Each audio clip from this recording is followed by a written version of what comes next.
Hello, everybody. I'm Carissa Doherty. This is my sister Sonya Doherty, and today we are welcoming Gemma Beierback, and she is our new and she's not new anymore. She's the CEO of the CAND.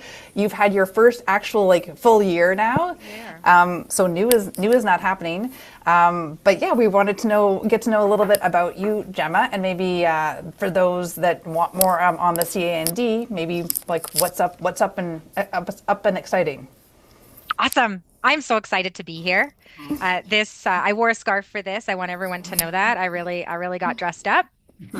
Um, Thank you so much for having me, Sonya and Carissa. It's super fun. I love this kind of thing. Carissa is new to our board as well, so a new director at the CAND. And I finished my first year at CAND December 1st. So I'm like, what is that? 14 months, almost 14 months in. And I'm really proud of what we've achieved in the last 14 months. I'm really thrilled to get to work with the amazing NDs who are on our board and who are starting to form these foundational committees that we're growing as well. So we're really hoping to get, more of that membership involved in the intelligence gathering of the organization. So new government relations and advocacy committee just met, full of legends, literal legends. It was big. I wrote everyone's down. I was like, whoa, I can't believe they're on the meeting. This is awesome. Yeah, some very, very cool folks from across the country.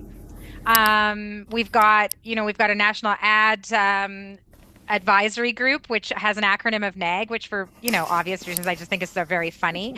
So we've got all of this cool stuff happening, and we have this board that is doing really hard governance stuff, and it's exciting to see. So overall, collectively, I am thrilled to be here. My background is that I am a certified association executive. I came to CAND from previously, I was the CEO of the Canadian Chiropractic Examining Board, CCEB. I was there for almost 7 years. I loved the work I did there. I loved working with chiros. And so working with NDs is this sort of natural and beautiful fit because working with caring clinicians, there are just similarities in that space. So I feel like I kind of knew I came pre-equipped with some of the internal struggles that are in working with people who are coming from a place of caring clinician. Are you hearing, are there any misconceptions that you think maybe CAND members, like naturopaths who are members of the CAND, have that you want to kind of dispel? Are there myths that are super annoying to you? Myths about CAND? Yeah. Oh, okay. So if I had a wand, at the end, it's like you kind of warm up and be like, what about this? But the reasons I get, Chris asked this, I remember not knowing if Tono or the OND or CAND and who should be doing lobbying or advocacy. So that's important. I think it's a great question. So push her under the bus. You're like, boom, boom. If I had a wand, this is what would happen is everybody would read their emails from us. Okay. However, I am also not somebody who reads all of my emails from my professional association. So I do understand. Sometimes I'm just like, delete. And then I wonder, why don't I know about that? Turns out I didn't read the email. Likely the same for you. So I think the association regulation piece is a super good starting point, although I have a variety of other just CAND specific mythbusters. So if I forget those, because sometimes I get a little tangential and excited, which in this group is probably going to make me even more elevated, somebody has to remember to come back to that. So regulation and association. So I've got a couple of views on regulation. One is it is the path to the future of this profession.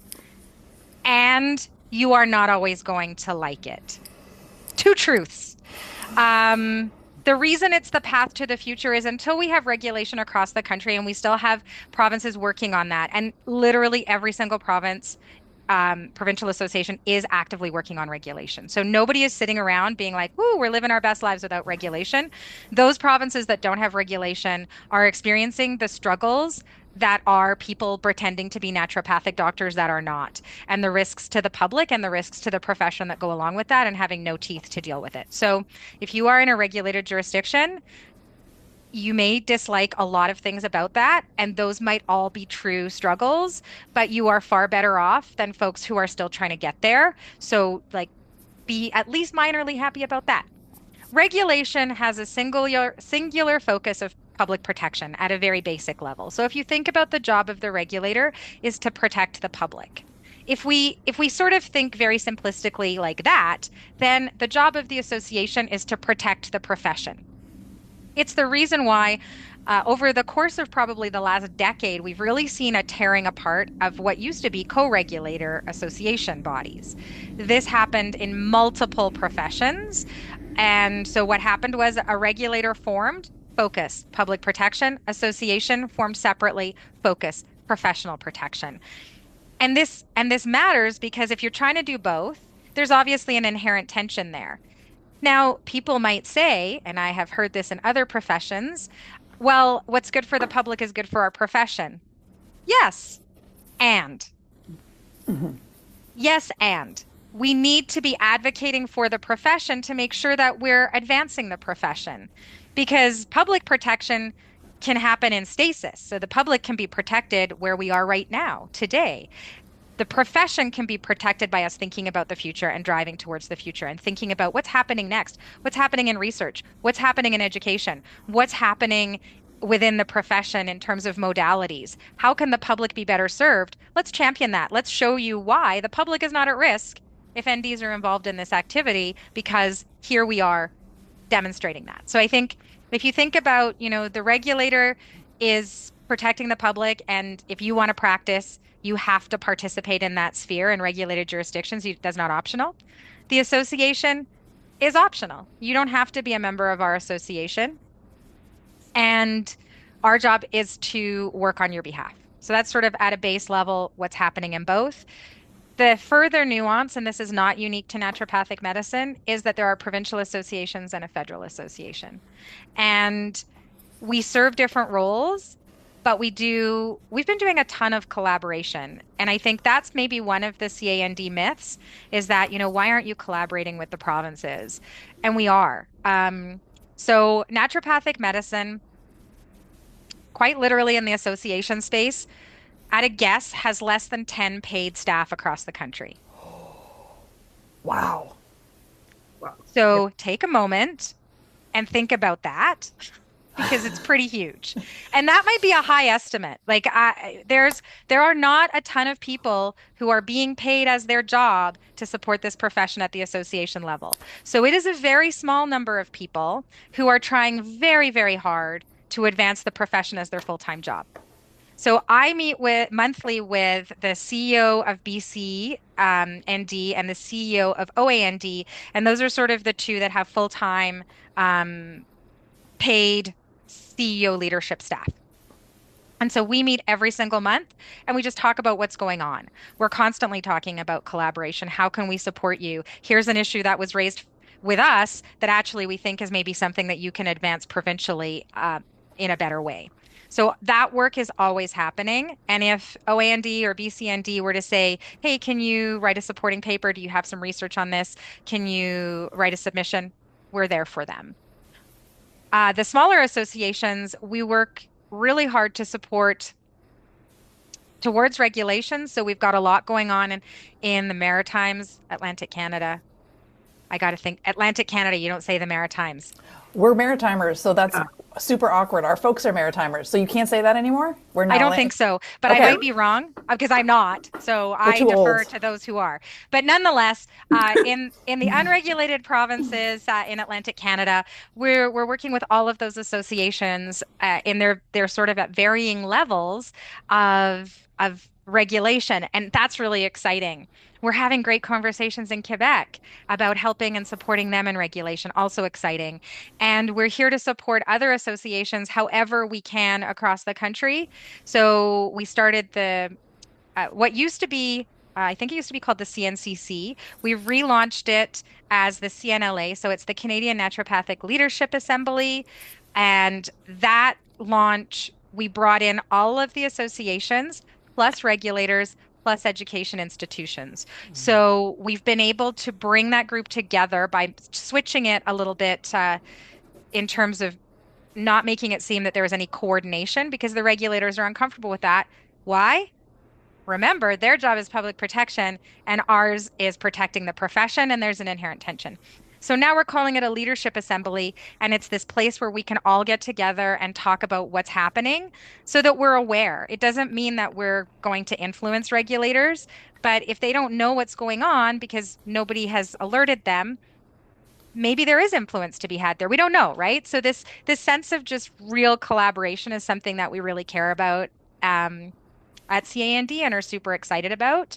So that is happening. That's kind of one of the mythbusters. One of the other myths is that I don't get anything for my CAND membership. And so we have a whole host of things that we could say that you got in 2025 alone. And interestingly, we surveyed members in the beginning of 2025, and the things they said they cared about the most were advocacy and kind of PR related stuff, promoting the profession. But those things are really kind of the intangibles. So I think those are things when people say, well, I don't get anything from my membership, they forget about the ongoing advocacy work that's happening. So we're trying really hard to build up an affinity program. What a great segue that is. I'm going to get to that. An affinity program list so that ultimately, if you're using, like quite a few or a handful of things on our affinity partnerships, that you're actually saving more than you're spending. That is my optimal goal. So we have our new medical malpractice partner, IPMGA, on just a like apples to apples, our old program MedMal to our new program MedMal is 10% cheaper. We also had them add on a bunch of coverage options that were never previously available. So like this full comprehensive cyber wasn't available in our old program. So if you add that, fun fact, it will be more expensive because you didn't have that before. But if you just go with the coverage that you had before, it'll be 10% less. The natural medicines database, I don't know if you folks use it, but we have a lot of members that use it. I played around with it for sure. I dabble in and out. I'm like, I look a little bit and I just make sure I'm not missing anything. I have dabbled. Dabble away. I'm hoping that we're going to get them to do some training because I think they have a whole bunch of other things that we don't use inside of their system because it's like a little bit complex, especially if you're a dabbler. So big. That if you bought it by yourself, it's $250 a year. So just using that, we have Heidi AI, we've got a 10% discount. We have the new health group benefits program, which has some really great deals. We have discounts on Exceptional ND. Have you heard of Exceptional ND? Oh, you have. We have. I know. I need a hat. Where's my hat or button? Button. Like a button. Good job. Good job. So those are new buttons. These are new buttons. Yeah. So we're doing those kinds of, we've got two kinds of buttons. Buttons galore. So that you'll get one soon. I'm like, you'll get your button. I already got one. No, a new one. Oh, a new one. This is the 2026 button, which you will get in a week or so. Oh my gosh. So we're also doing some new features like our Practice Wisely, which are sort of practical tools for clinicians that are on the website. So we've had one about tax. We've had one about cancellation policies. The new one is about scope and regulation across the country because, again, it is not simple in this profession to understand what's going down. And I think it's important that you understand what's happening coast to coast to coast. So that and some new CE, which is our focus. So we just started in January with our Indigenous Cultural Safety Program. Totally complimentary for members. It was so well received that we're going to try and do the same program again on a weekend because we heard from members. You do need to be there in person. It's part of the sort of holding that space, and it's a requirement of the facilitator. But we're going to try and do a weekend one. So I don't know if we haven't got that sorted yet, but that's our hope so that we can have it be a bit more accessible. As in not taped. That's what. As in not taped. Not taped. Okay. No taping. Got it. Yeah. Virtual, but not taped. Correct. Correct, Amondo. Yeah. No asynchronous learning. No. Current. Correct. Present learning. Present. So we want to build on that, but with a focus really more on business practice pieces versus, there are a lot of great resources, Exceptional ND being one, where you can get a lot of that clinical CE stuff.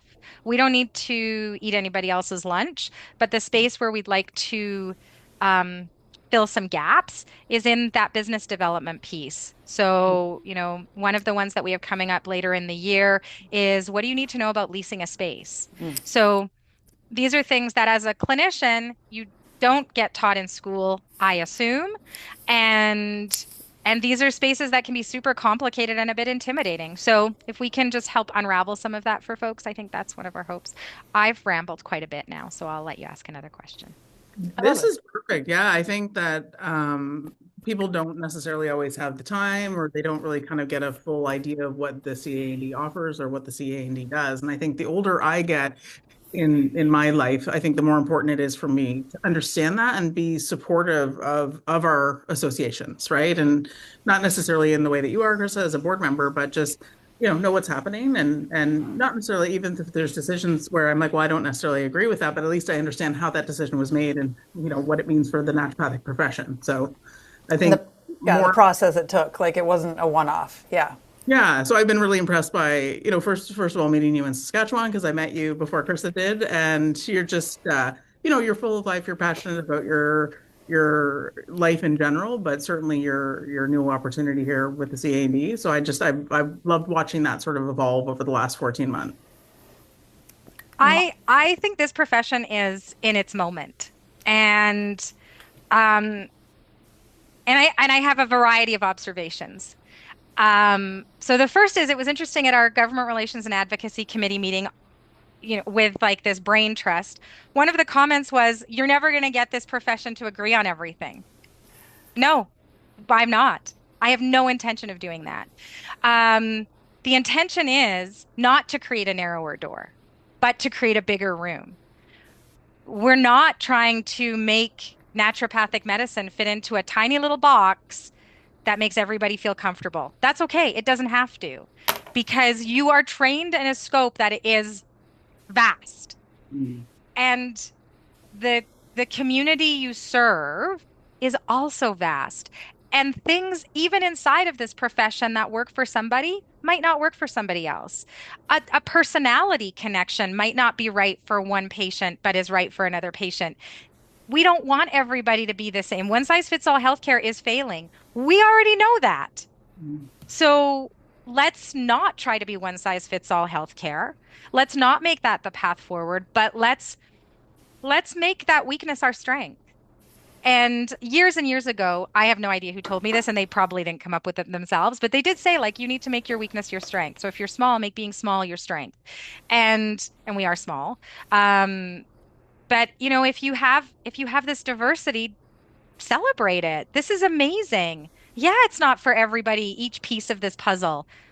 Great. Don't use those pieces. Onwards.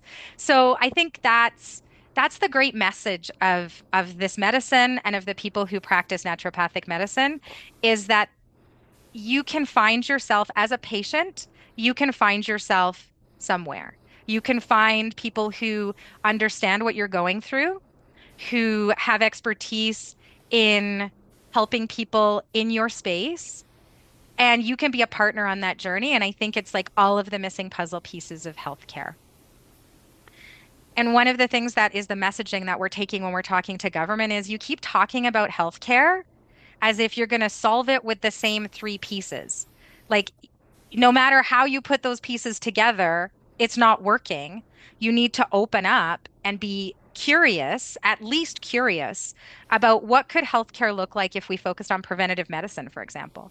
If we spent any money on preventative medicine, how could that change the world? How could that change our costs, right? It's always down to cost. Like, how can that change costs? And there's research to support that naturopathic medicine can reduce costs in healthcare, is really influential in key segments, cardiovascular disease, diabetes, and others. But why aren't we having that conversation collectively? Canadians are curious about being partners in their health. They want to be actively involved in their health. They don't have a family physician.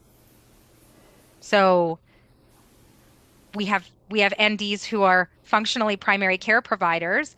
However, that care is only available to people who can afford it. And at my core, I think health equity has to be a conversation that's in the mix. Because as soon as we become a country where only the wealthy can afford to have access to care, we've slipped away from our core values as Canadians. And so I think, again, I feel excited about the work we're doing with non-insured health benefits, and with the Assembly of First Nations. And we've actually just worked with the Assembly of First Nations to connect with other allied health professionals. So chiro, physio, OT. Um, I've kind of championed getting this group together so that we as allies can do the heavy lifting for AFN, not just ride on those coattails.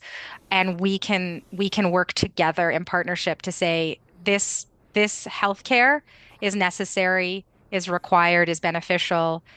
You need to react and respond to that. So I think overall, I feel super, super positive about the future of naturopathic medicine. I'm so excited to be on this journey. An ND was very influential in my perimenopause journey. I know it's very hard to believe that I am over 28 years old, um, but it's true. And and that and that care was the care that got me through that several years of my perimenopause journey. So I think I have like a personal lived journey, certainly not as influential as other people who've had like far more. I could have survived, but it made my life better. But I think there's just this is the time. And I think as a profession, it's time to give each other a lot more grace. So think about being in a big room and not in a narrow door as a profession. It's okay that somebody disagrees with you. Okay. It's okay they don't want to do whatever it is you do that they don't want to do. All right, that's fine. There's probably a lot of space in this profession for intra-professional referral. Because if you don't do that, don't do it. Great. But somebody else does, and they might be the right fit for your patient, for that part of their journey. So I think really kind of looking more, I, my observation is that the profession tends to look quite insularly. I don't even know if that's I might have made that word up. But anyway, Sounds good. looks inwards more than out. Like, the fight is not inside of yourselves. Let's all start looking out, rowing together, and recognizing that as we look out, we see a patient population that needs to be served. And the only way we're going to get to serve them is if we're all rowing collectively in the same direction and working hard to get the recognition that this profession deserves, recognition and respect that this profession deserves. Ooh, I love soapbox. I love it. I love that you're the CEO that sees that. I feel like as a practitioner, I feel like when I have my patients, I feel like some of the values you just talked about, I try to treat my patients so that they're part of the process. They're synergistic. We talked to other, like, I feel like some of the naturopathic patient care is going to be reflected in some of the things you said, and maybe a little bit of the naturopathic confidence issues we've always had as a profession. We're small, we're not understood, we're hard to put in a box. All of that as a practitioner allows there to be a lack of confidence, but the things we do in the visits, I feel like we have huge confidence about. It's just sort of the other pieces of the world that we're not probably great at. So as a CEO, those are skills that are, it's lovely to see that you have that confidence in us, because I feel like we have that confidence in the room, and it's nice to be reflected kind of nationally. I met with an MP in November, and this individual was like, "Oh yeah, I have an ND in my community," and this person, I'm trying to like not give away who, so it's like, and this person has changed my life, right? Mm-hmm. So there's it's all these little experiences that create a collective experience. And there's a lot of myth busting, like talk about myth busting, like what's the CAND myth busters? A lot of the work that needs to be done is myth busting about the profession. And like, to take it full circle, a part of that is because we don't have regulation across this country. Because while we can continue to have people who do not have any training call themselves naturopathic doctors and, in quotes, treat patients in a variety and sundry way, then we continue to have a bit of an identity crisis on our hands, because we can't, it's hard to distinguish that for the public, right? Like, as a profession, we understand those people do not have our training. They are not naturopathic doctors. And the public doesn't get it. They're very confused. And they sometimes end up in situations because untrained people are holding themselves out to be clinicians when they are not. And we do end up hearing about those. Like I've had more than one conversation with a member of the public who is like, so and so in this province calls themselves an ND, but I came from Ontario and I had an ND and I knew what an ND was, but I don't think I know what an ND is anymore. What's an Mm. ND? I had another person who called me because they had ended up in the hospital after traveling across the country to see someone who called themselves an ND who was not an ND, and they wanted to know what to do. And it, there's nothing that there's no regulator, there's no teeth. You have to call the police. Like it's, it's regulation matters, and I know you don't love it. I know it. I think it's growing pains. And I think that the regulation piece, like we had such in Ontario, like as Sonya and I, we had like this lovely kind of regulation, not regulation that allowed us to do anything we wanted. And I like those days. I don't have those days. And so I think it's just growing pains. And but I get to do what I want every day. And I come to work doing the work I want and I'm living my dream. And those are pretty good days. Is this like you don't like regulation personally, Kristen? So because I like being regulated. I work with children with sometimes very severe disabilities and developmental delays. Like I love that I am in a province where my regulating body protects the public, and then that builds confidence when they see me, I hope, and having the CAND, have naturopathic medicine well defined, right, is all just in my benefit personally as a pediatric focused naturopath. I know, it's just like we lost some things in Ontario that I want back, and I want them back now, but that's not how regulation works. And Yes. as a naturopath, I don't like to be told what to do but that's personal. I don't love the no, so maybe that's a personal piece. Well, and not to, I would love your thoughts on this, but if we were not looking at our profession in such a critical manner as a group and not sort of fighting inwards, as I think you were alluding to, I think I'm being more blunt, then maybe we can get more done. Mm-hmm. Right? If I was more focused on how great our profession is and presume competence, like if you're a naturopath, I presume that you're good at your job, I support you and want the best for you. If we could all be that way in our profession, we could move to the business of getting these things back that we want. I mean, I'm with you. I'm with you, Sonya. I think that we need to collectively just say, I've got your back. Yeah. You're a naturopathic doctor. We all came from the same ground, but not me, obviously. I'm not a naturopathic doctor, but we all came from the same ground. And almost universally, and because I always ask this question, I used to ask chiropractors this too. I was like, why did you choose this profession? I'm so curious about that.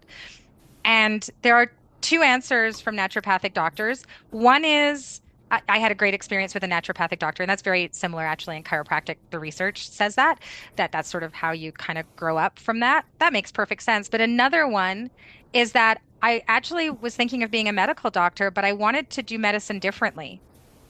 And I wanted to have time to get to know my patients. Really, it's about doing medicine the way medicine was done, like when your doctor came to your house, kind of thing. Like back in the olden days, this idea that you created a relationship, that you knew who your patient was, that you were curious, deeply curious about so many more things than the thing they showed up with, and you had the time to explore that curiosity collectively.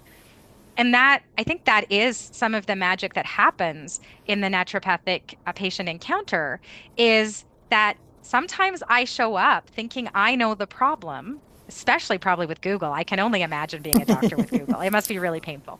As a Googler of all things medical, it must be very painful. But, as a patient, you show up, you think, I know what the problem is, but really the problem is like maybe 2 generations ago, or maybe it's completely unrelated, and this is just a symptom of something that you haven't even considered, right? So unless you have time to be curious, you don't know that. And I think I see naturopathic doctors with this incredible curiosity, which I think medicine is sometimes missing. Not because I don't think medical doctors are curious. I think they are probably deeply curious, but they're just out of time. Like, how much curiosity can you have in 15 minutes? Not a great deal. Oh. So I think that curiosity and being able to explore that curiosity is so powerful. And then the special sauce of naturopathic medicine is humility. And there's this humility in the profession that um, that is so noticeable that centers the patient. There's always this sort of like, I'm just the doctor. Like you, there's this just a great humility. It's a very humble profession. And to be fair, I think it's probably part of the reason why we're still struggling to get recognized, because the inherent humility of this profession is like, well, we're not going to toot our own horn. So that's our job. That's my job. That's OAND's job. That's BCND. That's the Alberta Association, Saskatchewan, Manitoba. That's our job, is to toot your horn. And that's really what the association work is to say this is an amazing profession of incredibly humble and curious people who are doing important, pivotal work, changing lives. Why are you folks not recognizing this profession for what it is? So you're going to turn our weakness into strength. I love it. I love it. How can NDs that aren't a part of the CAND or students become a part of the CAND? How can we become a member? Student membership is completely complimentary. So you can just, if had I been more prepared, I would have had a QR code for you. We can send that out though. We can definitely send that out. So easy step is to just go to cand.ca and there's like about us membership. Click on that. We are revamping our website, so bear with me because it doesn't look how I want it to, but it is what it is. You could also go to cand.member365.ca. That is how you access the member portal if you are a member, fun fact. But if you aren't a member, it will prompt you to join and you can join right there. And I'll put that link in the interview later. I'll do that too. Will you indulge me to do like a little screen share? Is that am I capable? Yep. Are you like allowing her permission to share? Does she have to ask, or that was the ask? She does ask, and most people are okay with asking. You, who seems to have this very strange relationship with the control over the sharing of the screens. I don't want to ask. I just want to be able to do it without asking. She wants to be in control. Twice a month when we do our live Zooms, I have to deal with that. Twice a month. Can you see my member portal? It says, welcome to the member portal, Gemma. Yes. Cool. So if you're a member of CAND, this is the new member portal. If you have not been yet, this is the address, cand.member365.ca. You will log in with your email address and then a password that you received some months ago, which you may have lost. So just reset your password. If you have any issues with this, email info@cand.ca. We can go into the background and we can make your magic happen. Awesome. You will not have all of these tabs because, of course, I am Gemma and I have all of the tabs. But if you're on a committee, you would have a committees tab because we're using it to house special committee information. Events is where you can see what's going on. The hubs is here is where you can see all the Practice Wisely resources, our publication links. You can see member updates, learn about our insurance programs. So there's lots of stuff on the go there. Member benefits. That's us. Look. Here is where you can learn about all the member benefits we have at the moment, and we are continuing to grow this. We just signed Jane as an affinity partner. We've just signed Practice Better as an affinity partner. So there's lots on the go. From the affinity partner perspective, we continue to try to grow that. This is the Natural Medicines database link, so you just click on there and it takes you there. You don't need to separately log in. When you come in through the portal, it takes you right to where you need to be and you can start searching. And we have a video library. Oh, the fun that you can have here. You can learn about Simply Benefits, which is our healthcare program. Heidi AI, we have special templates for NDs. We have a bunch of insurance ones. And so there's like cool stuff afoot here. You go into your member profile. Oh, I should tell you this too. So we have our corporate supporters in a directory, but also our Find an ND directory. It is now opt-in. We heard from members that in this world of digital life that sometimes you just don't want your information everywhere for everybody. And so we created this new directory as completely purely opt-in. So you would go into my directory listing under my account. You would scroll to the bottom, edit your directory listing, and then you would turn these on to green like this to appear in the member portal directory or the public website directory. The public website directory is being launched next month, and it will be on the cand.ca website. You upload your picture here under my profile, and you can get your invoices. So many exciting things. Change your password, a little picture of yourself. So I encourage folks to get onto the ND portal, first off, go update their profile, turn on the pieces that they want in their directory listing. So if we go in to edit my directory listing again, we've given you a ton of control here in how this, so you can check boxes for what you want to appear. I have mine turned off, so I cannot check boxes, but. I like the website. You were saying something about the website, but this is, what were you, was there portions of it you want to redo? No, this is great. It's the CAN, the public side, cand.ca. We're getting there. Got it. This, I'm like, this is amazing. This is going well. Okay. So there's lots of cool stuff. We are trying to add things all the time. And yeah, we're generally excited about the profession. Thank you. Thank you for coming. We appreciate the time. We appreciate, a little bit more in depth about you. And I am excited too about our profession. I do think it's the time. I think that the media, like we're a little bit like we're having a good little time in life in all areas. We don't have a ton of members, but like naturopaths, but we have enough in every province so that we are now known. Like a lot of people do know what naturopathic medicine is, and we're doing with lots of people that are doing good work. So it is fun to be a naturopath now. So we appreciate your work and your effort. Thank you. We appreciate our members. We want to retain you as a member. It's how we can do this. Like it's not free. And I think I do think we're on the precipice here. My objective is that within the next 5 years, we have regulation across Canada, and that is really the step to everything else for the profession, right? This is where we can start to talk about scope in a real meaningful way, because we can also talk about labor mobility in a real meaningful way. This is also how we elevate the perception of the public, because they know what to expect, because there's a universal expectation of what they get when they go to see a naturopath or a naturopathic doctor, because those are protected titles. So the future is bright. The future is bright. It really, really is.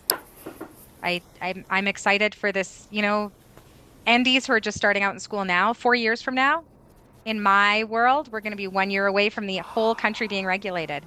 Wow. I love it. I mean, I like, don't hold my feet to the fire on that, but that is my objective. Like, I feel like it's achievable. It does feel achievable within 5 years. Okay. I didn't think about it. I felt like it was a long way away. So I'm going to put my sights on it's going to get done. Yeah, nice. It's going to get done. It's going to get done. All right. Yeah, it is.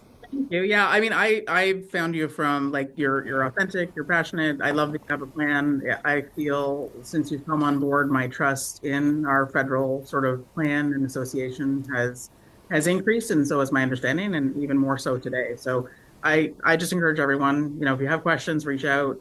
Decisions are made by people who show up, right? Mm-hmm. So that's an important one. So try to see how you become involved and try to support your associations, because I think that Gemma's absolutely right that the future is in regulation and us being there to support each other.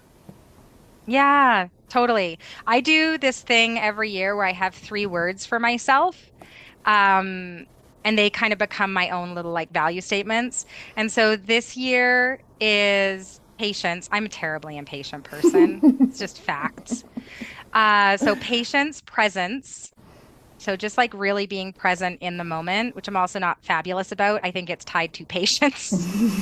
And then having grace for others, because I think I can be quite quick personally to judge other people's behavior as having some sort of nefarious intention versus just like, you know what, we're all just doing our best here, right? Like we're all human beings, completely fallible, messing things up periodically, usually without intent.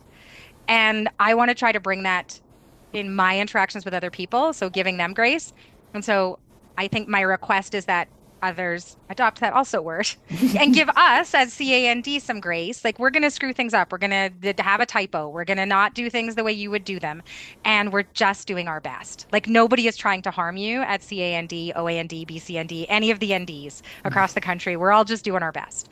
So yeah, I think just having a little bit of grace and hopefully if I can bring that into my own thought processes, that'll be something that I can bring to the world this year.